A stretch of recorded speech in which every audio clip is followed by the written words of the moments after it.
South Africa is a country of stark contrasts. Rich people, poor people, leafy suburbs, townships, wealth, poverty. It's a country of inequality, haves and have-nots. This inequality is not only related to money and education or access to opportunity. We are a country of unequal access to the internet. If you live in a leafy suburb, you can have cheap, uncapped home fiber. If you live in a township, you only get expensive, capped mobile wireless data. In other words, on top of the structural inequality of our country, if you're rich, you get fiber internet, and if you're poor, you don't. It's digital apartheid. 80% of South Africans live in townships, and yet there is no fiber internet in townships. This realization sparked the start of our crazy idea. Our idea is that there's a market for fiber internet in townships. Globally, the market doesn't exist. Go anywhere in the world, townships in Africa, slums in Asia, favelas in Brazil, and there's no fiber to the home or to the shack. The lack of fiber in townships leads most people to assume there's no demand for fiber in townships. If you believe in market theory, that makes sense. That's how the market economy works, demand and supply. If there was demand for fiber, there would be a market and therefore there would be fiber. The fact that there's no fiber in townships means there's no demand. But that's where we think differently. We don't agree that there's no demand. We think that the reason there's no township fiber is not because there's no demand, it's because the existing home fiber business model is not suited for township requirements. So we ignored the lack of an existing market and we looked directly to the customer. What does the average person living in a township want? Does she want to stream live sports? Does she want unlimited YouTube? Does she want to video call her mom? Does she want her children to be able to learn online? To have access to the world's biggest encyclopedia of knowledge? To read about the politics of the land? To have open access to information? The answer? Hell yes. She wants what everyone in leafy suburbs already has: unlimited, affordable access to the internet, free from constraints. Fiber internet is what she wants. The lack of fiber internet in townships is not because there's no demand, it's because the existing business model prevents access. The traditional fiber industry is built upon a business model whereby the customer pays an upfront fee to install fiber and set up a Wi-Fi router in her home, and then she signs a debit order for approximately 500 Rand per month. That is a pricing model that doesn't work for your average township resident. She can't afford the upfront cost of installing fiber in her router, and she can't afford to commit to a debit order of 400 or 500 Rand every month. She has money, but she can't commit to upfront purchases or ongoing subscriptions. She has little to no discretionary income and many unpredictable expenses. It's not that she doesn't want fiber, it's just that the traditional fiber business model doesn't cater for her reality. So we thought to ourselves, could we create a way for people to access the internet through fiber? What if we remove the barriers to township fiber? What if we install the fiber and router for free, and instead of asking for a monthly debit order, we sell vouchers on a pay-as-you-go basis? If you have money on you, you can have fiber internet. If you don't have money on you, you're not trapped by a commitment you can't afford. This places the power for generating demand back into the hands of consumers who had previously been excluded. Pay-as-you-go fiber empowers the consumer. The big question was, will we be able to make a profit? No one knew. No one had done it before. And why not? Because there are lots of risks and many unknowns. We're taking the risk of connecting every home without recouping our upfront costs or asking for a commitment for a monthly subscription. We had to believe that people will buy enough pay-as-you-go vouchers to justify our investment. We had to trust that the infrastructure would not be stolen or vandalized, nor our build crews be interfered with by local mafias. When there are so many risks, it can make you scared. However, there's also an enormous opportunity filled with potential. South Africa has an estimated 17 million homes, of which at least 13 million are in townships and are home to at least 55 million people. In the last 10 years, the South African fiber industry has grown to almost 70 billion Rand in value, and that has only connected just over 3 million homes, which means 80% of the homes in the country are still available, and that is an enormous market opportunity. There's an enormous, massive, untapped market and group of people who are already paying for mobile internet and would love nothing more than a fiber connection to their home. Let's just pause for a moment and imagine providing fiber to that market, to the township market.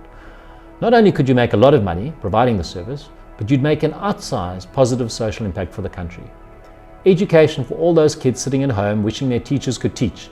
Jobs for all those unemployed youngsters that are milling around, hungry for a way to make money. entertainment for every single person sitting at home bored, an alternative to gangster life, drugs, alcohol, rather access to opportunities and freedom to explore. The internet has it all. For a country like South Africa, with the stark contrasts and a growing digital divide, social impact is an imperative. Living in a country like South Africa means living with the knowledge that the government won't save us nor provide services to allow equitable access to opportunities. Scary risks aside, in the end it was a no-brainer. We decided to give it a go. Prepaid fiber for townships, here we come. But first, how much should we charge for pay-as-you-go fiber internet? Now, most companies tackle product pricing in a very careful mathematical way. We decided, screw that. We are going to focus on servicing the customer, and that starts with just what does the customer want to pay? The smallest meaningful currency in South Africa is a 5 Rand coin. Everyone has a 5 Rand coin in their pocket. So that's what we picked as the Rand value for 24 hours of fiber internet, 5 Rand. The next question we asked ourselves was, how fast should our fiber be? It's easy to settle on good enough when serving poor communities. It's better than what they have. They'll be grateful. This is a mindset adopted by many companies providing services to consumers in townships, but we decided, screw that.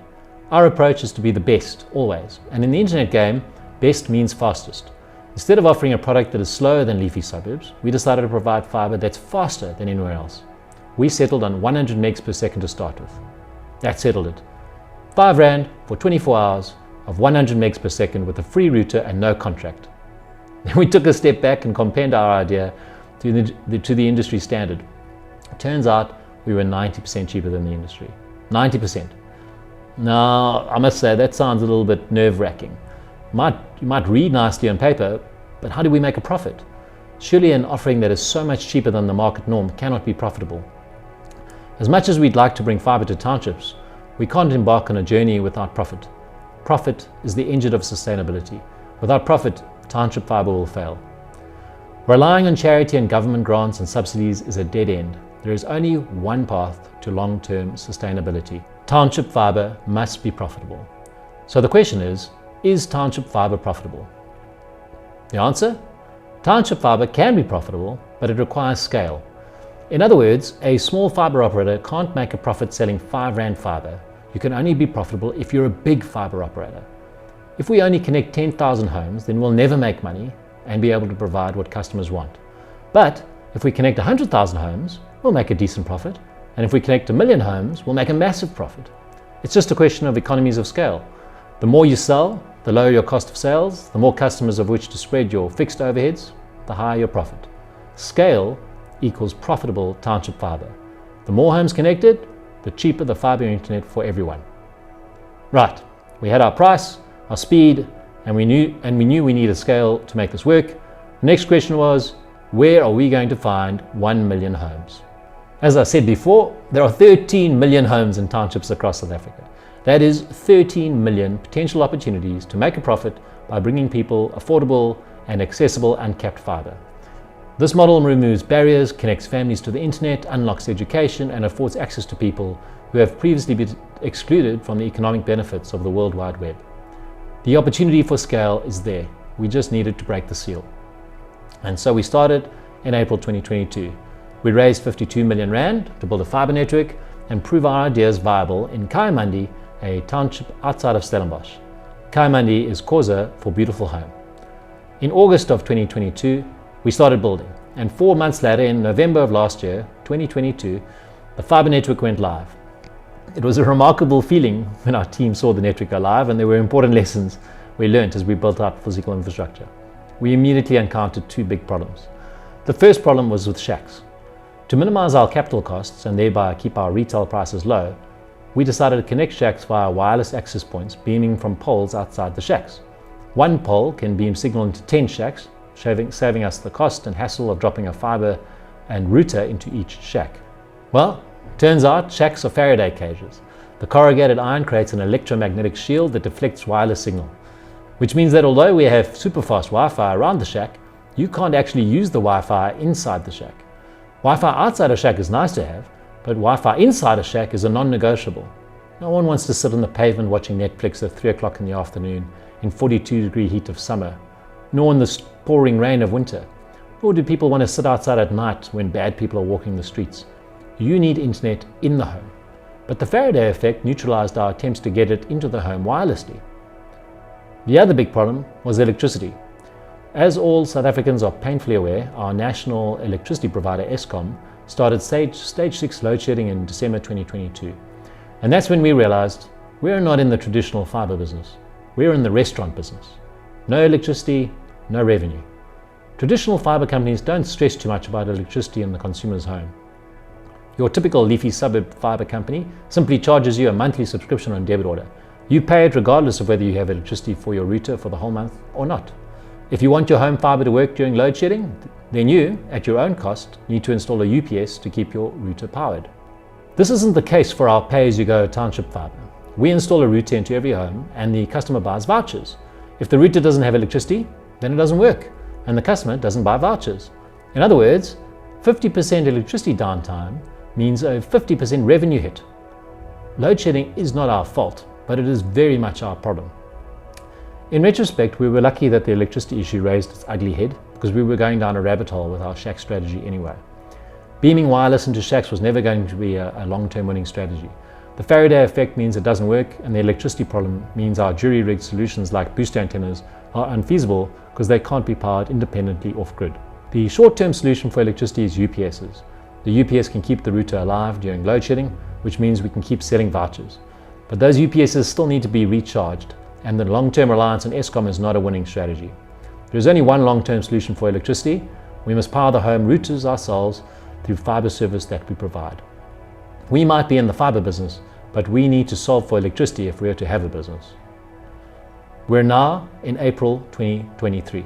Our network has been live for 6 months, and we now know whether township residents want home fiber. The answer is yes, and people love it. By March 2023, the Kayamandi network had consumed more than 350 terabytes or 350 gigabytes per home. That's the equivalent of 1,346 hours or 56 days of non-stop YouTube.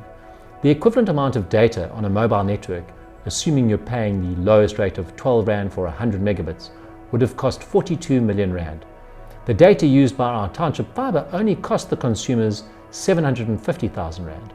That is a 98% cost saving.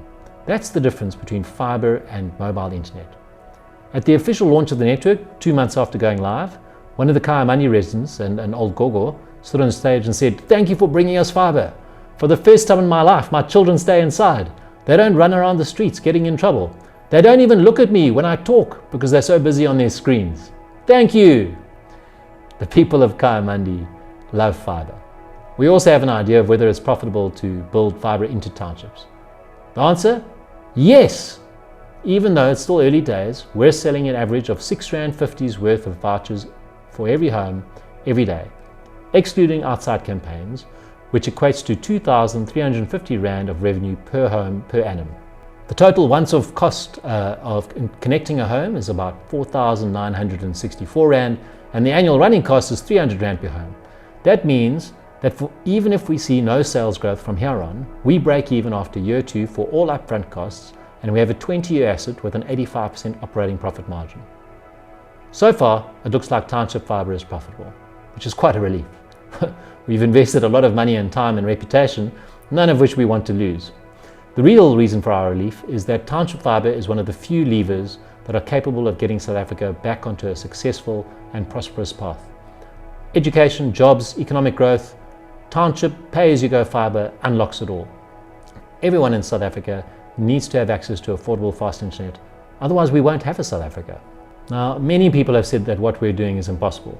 First, they said it was impossible to build fiber in townships in the face of construction mafias, theft and vandalism.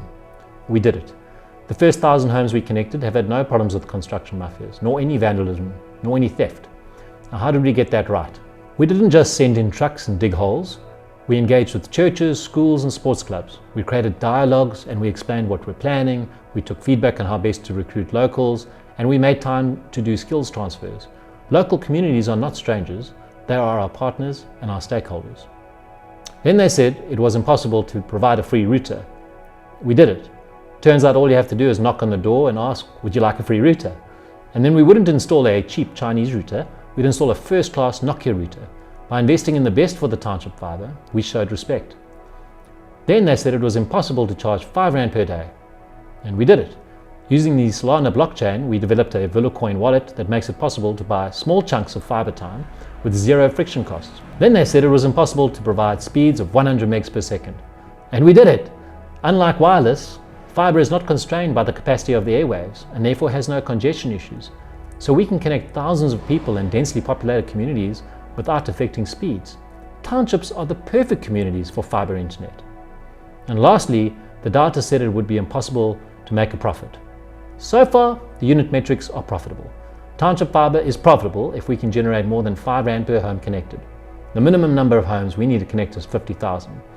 In other words, once we've connected 50,000 homes, we're break even. Now, all we have to do is connect 50,000 homes. Someone hold my beer. One of the big questions we get is, what is the secret? The secret is not so secret. If you want to make money in townships, you must sell your product in bite-sized chunks. Fractions of the whole, you might say. The smaller the bite, the more you sell. It's like cigarettes. You'll sell many more cigarettes if you sell them one by one rather than in a box. Prior to November 2022, the smallest chunk of uncapped fiber you could buy in South Africa was 100 Rand. We sell uncapped fiber in chunks of 5 Rand or 28 US cents. That's pretty small, but that's why we're making money. If there's a secret sauce, it's Coin. It's the ability for an ISP to be able to charge people in small bite-sized chunks and let people pay as they go. Kayamandi residents are free to choose what works for them and when they want it. And that's what they're doing. There are 13 million homes and townships across South Africa. Every single one of them has a family with needs, dreams, and desires. Children are eager and hungry to get ahead, to make money, to learn, to empower themselves. Elderly family members want to communicate with relatives in distant places over video. Teenagers want to play their favorite video games and stream their favorite shows. The whole family wants to watch their favorite sporting stars. People want to explore opportunities and find work online. We have waited a long time for our government to provide quality education, create jobs, but we can't wait any longer. Building more schools isn't going to give kids in Lusiki an education. Hiring more teachers isn't going to get educators into bushbuckerage. Only the internet can do it, and fiber is the only way to give everyone access to super fast, super cheap internet. Township fiber, pay-as-you-go township fiber, provides an actionable path towards a better future. Cheap uncapped home fiber is literally the only possible path for millions of children and adults living in townships across our country to get access to many things that privileged homes, rich people living in leafy suburbs, take for granted. Google, Khan Academy, YouTube, call center jobs, and hundreds of other privileges that are currently only easily accessible to people living in leafy suburbs. What happens if we miraculously get this right for South Africa? What happens if we manage to get every single home connected to affordable pay-as-you-go fiber? Well, this is just the start. Our job won't be finished until every home in Africa is online. Townships in South Africa are like townships in Nigeria. People want Netflix and YouTube and education and jobs and the ability to video call their family all over the world. People want fiber. Our not-so-secret method of township fiber, of pay-as-you-go fiber, applies to densely sprawling communities in Lagos as well as Kayamandi. For the next 80 years, the bulk of the world's population growth is predicted to take place in Africa. Between now and 2050, the world's population is expected to grow by an additional 1.8 billion people. 1.2 billion people will be in Africa, 600 million people will be in Asia, mostly in India. 0 will come from the rest of the world. By 2050, Africa's share of world population will grow from 17 to 26%. By 2050, the population of Nigeria will surpass the USA. Today, there are no African cities in the top 10 populated cities in the world. And by 2050, 2 African cities will be in the top 10, Kinshasa and Lagos. By 2100, the top 3 most populated cities in the world will all be African, Lagos, Kinshasa, Dar es Salaam, and 2 other African cities will be in the top 10, Khartoum and Niamey. That means that Africa will have 50%, half, of the top 10 most populous cities in the world. African cities are not like European or Asian cities. In Africa, urbanization happens horizontally, not vertically. Slums sprawl out over hundreds of kilometers. Traditional fiber solutions for high-rise buildings are not applicable in Africa. The only fiber solution that is proven to work in African townships will be the fiber solution we're developing in Kayamandi, pay-as-you-go fiber, which is why we're in such a rush. It's not just the opportunity to build a successful business. It's about helping Africa win and getting it to the best it can be. Time is not a luxury that we have. South Africa is not the only country where the government is failing its citizens, Many countries in Africa are experiencing similar challenges. Our continent has so much potential, has so many great people and phenomenal minds, but it all means nothing if we don't unlock our own potential. No one is going to do it for us. We have to do it for ourselves, and quickly. Every day that goes by without fibre in every home is a day where kids are not learning, information access is exclusionary, people are stuck and not given a chance to break out and make a living. Every day without access to pay-as-you-go fibre means another day for most South Africans to not be on the internet, as another opportunity lost for South Africa. Each day that we wait, the greater the divide grows, and soon it might be too wide to bridge. There is no time to lose. It's fibre time.